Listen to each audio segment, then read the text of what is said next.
भारताची निर्मिती करूया आणि एका मजबूत भारताची निर्मिती करूया.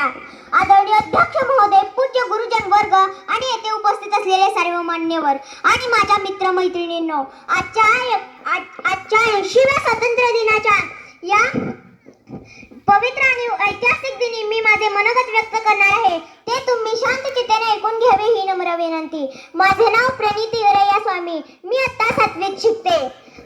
सर्वप्रथम तुम्हा सर्वांना स्वातंत्र्य दिनाच्या खूप खूप शुभेच्छा.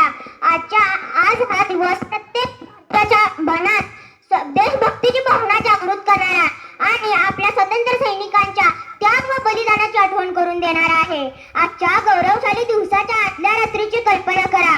14 ऑगस्ट 1947 ची रात्र. ब्रिटिश राजवट संपायला काही तास उरले होते. लाखो भारतीयांच्या डोळ्यात उत्सुकता, हृदयामध्ये भीती, मनात स्वातंत्र्य मिळण्याची आशा होती. तो प्रत्येक क्षण गुलामीची काळोखी रात्र संपून स्वातंत्र्याची सकाळ उगवेल.